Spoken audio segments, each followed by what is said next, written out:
कुछ ही समय पहले एमजी मोटर ने अपनी भारतीय पारी की शुरुआत करी थी हेक्टर एसयूवी के साथ।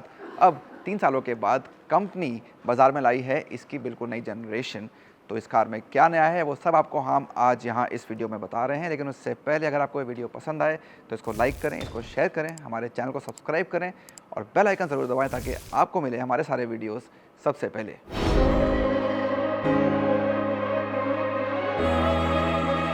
ऑगाइल इंस्पायर्ड डायमंड मैश ग्रिल ये है हेक्टर की नई ग्रिल और यही एक बहुत बड़ा फ़र्क है कार के चेहरे पे। पहले से बड़ी हो गई है, बहुत सारा क्रोम है और दिखने में कार को यकीनन ज़्यादा प्रीमियम बनाती है। इसके अलावा नीचे स्किड प्लेट्स पर भी अब क्रोम दिया गया है जो पहले कार में ये था और ये भी एक प्रीमियम एहसास को ज़्यादा बढ़ाता है इस कार के ऊपर। इसके अलावा काफ़ी चीज़ें पहले की तरह ही हैं। अगर आप DRLs को देखें या नीचे हेडलैम्प्स को देखें, ये आपको पुरानी कार की ही याद दिलाएंगी।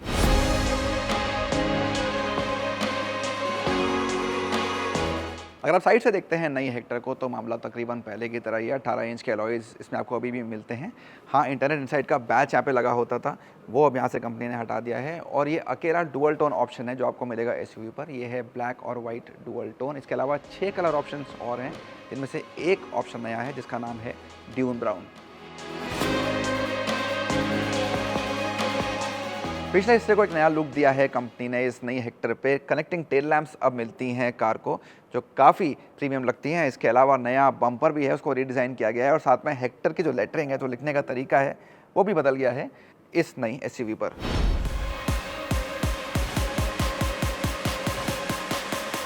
ये जो ऑल न्यू टर्म है ये ज़्यादा सटीक लगता है जब आप कैबिन के अंदर आते हैं। यहाँ काफ़ी कुछ नया है। तो डैशबोर्ड को पूरी तरह से रीडिज़ाइन कर दिया गया है, दिखने में काफ़ी अच्छा लगता है। इंस्ट्रूमेंट क्लस्टर पूरा डिजिटल हो गया है, पहले ऐसा नहीं था। पहले ये पार्ट एनालॉग था, पार्ट डिजिटल था। नए dual tone oak white interiors हैं, ये अच्छे लगते हैं ब्लैक कलर के साथ। इसके अलावा नया गेयर लीवर है। PM 2.5 एयर प्योरीफायर गाड़ी में अब दे दिया गया है, ये पहले नहीं था कार में। लेकिन सबसे बड़ी चीज़ जिसको आप बिल्कुल भी मिस नहीं कर सकते हैं वो ये नई 14 इंच की टच स्क्रीन। ये वाकई में काफ़ी बड़ी है। इसके फीचर्स भी काफ़ी बढ़ गए हैं, उसके बारे में कुछ देर में बात करेंगे। लेकिन साइज़ वाकई में बहुत बड़ी है। कार के साइज़ के हिसाब से भी ये काफ़ी बड़ी लगती है और आपको इसकी आदत डलने में कुछ टाइम ज़रूर लगेगा। कुछ और बड़े बढ़िया फीचर्स एमजी ने इसमें ऐड कर दिए हैं, प्रैक्टिकलिटी को बढ़ाते हैं। तो सनरूफ तो इसमें पहले ही था पैनोरामिक, लेकिन अब एक ख़ास फीचर ये है कि इसको आप इस सिस्टम से यहाँ से एक्टिवेट कर सकते हैं और जितना चाहे उतना खोल सकते हैं, 10% से लेकर 90% या 100% तक। तो आपको खोलना है या बंद करना है, यहाँ पर आइए, टच स्क्रीन में उतनी सेटिंग करिए और उतना ही सनरूफ खुलेगा या बंद होगा। पहले ऑप्शन नहीं था, पहले आपको सिर्फ ये बटन दबा के या वॉइस कमांड के थ्रू ही सनरूफ ओपन या क्लोज कर सकते थे। तो एक अच्छी फीचर है।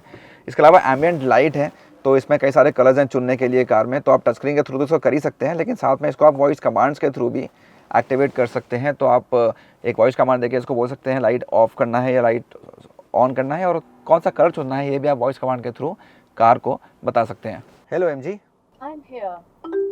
Set mode light colour to red. Okay, light mode is red. इसके अलावा भी आप 100 से ज़्यादा वॉइस कमांड्स इस कार को दे सकते हैं। तो बहुत कुछ है करने के लिए। अगर आप कार से हिंदी में बात करना चाहते हैं तो वो भी कर सकते हैं। तो करीब 50 इंग्लिश में भी कमांड्स कार आपकी एक्सेप्ट कर लेगी, जो एक काफ़ी अच्छी चीज़ है। Hello MG, Yes. AC of करो। Climate control is off. साथ ही इसमें अब 75 कनेक्टेड कार फीचर्स दे दिए गए हैं। एक तरह से एमजी हेक्टर ने देश में कनेक्टेड कार्स की शुरुआत करी थी और अभी पहले से बढ़ गए हैं। पहले 65 के आसपास थे, अब 75 के आसपास हो गए हैं। तो वो भी एक अच्छी चीज़ है इस कार में। एक और बड़ा फ़र्क ये है कि अब इस कार में आपको वायरलेस एंड्रॉयड ऑटो या एप्पल कारप्ले दे दिया गया है। पहले आपको वायर लगाना पड़ता था, तो वो अब नहीं है। और अगर आप इसमें मैप माई इंडिया का नेविगेशन यूज़ करते हैं तो वो नेविगेशन का जो आपके पास वॉइस आती है वो भी अब 5 डिफरेंट लैंग्वेजेस में आप चुन सकते हैं। फॉर एग्जांपल मराठी एक ऑप्शन उसमें दे दिया गया है, तो आप हिंदी इंग्लिश के अलावा भी लैंग्वेजेस यूज़ कर सकते हैं और मैप्स आपको उस लैंग्वेज में गाइडेंस देगा।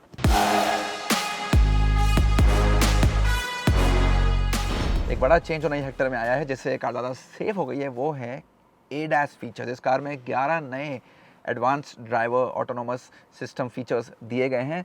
ये कार को ज़्यादा सेफ बनाते हैं और ये एस्टर से भी ज़्यादा है। कुछ नए फीचर हैं, इनमें से एक फीचर है ट्रैफिक जैम असिस्ट। इसमें क्या होता है कि अगर आप ट्रैफिक जैम में फंसे हुए हैं तो आपको ना स्टीयरिंग व्हील यूज़ करने की ज़रूरत है, ना एक्सेलेरेटर या ब्रेक दबाने की ज़रूरत है। कार खुद ही चलेगी अगली गाड़ी के हिसाब से। ये लेन कीप असिस्ट और एडाप्टिव क्रूज कंट्रोल का एक कॉम्बिनेशन मिल जाता है आपको यहाँ पे, जिससे कार जाम में खुद ही चलती है ताकि आपको ज़्यादा थकावट ना हो जाम में कार को चलाते वक्त।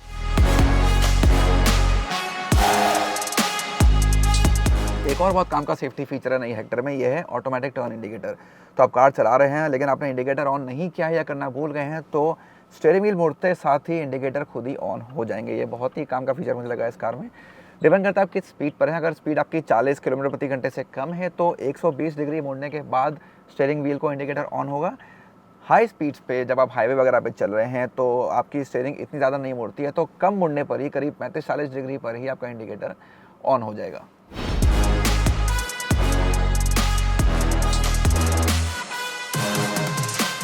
इस फीचर को हम पहले एस्टर में देख चुके हैं। ब्लूटूथ रिमोट की होती है, ऐप के ज़रिए ही आप कार को अनलॉक कर सकते हैं, इंजन को स्टार्ट कर सकते हैं। यही फीचर हेक्टर प्लस में भी दिया गया है, लेकिन एक और भी इसमें चीज़ जोड़ दी गई है खास। अगर आप कार के आसपास नहीं हैं, अपनी फैमिली में या फ्रेंड में किसी को कार का एक्सेस देना चाहते हैं तो आप रिमोटली उनको ऐप के थ्रू एक्सेस दे सकते हैं और वो आपकी कार को ड्राइव कर सकते हैं और आपको कार के आसपास बिल्कुल भी रहने की ज़रूरत नहीं है। इंजन ऑप्शंस की बात करें तो पहले की तरह ही आपको मिलते हैं, कुछ नया नहीं है। 2 पेट्रोल इंजन ऑप्शंस हैं 1.5 लीटर के, इनमें से 1 टर्बो इंजन है और फिर है 2 लीटर का डीजल इंजन।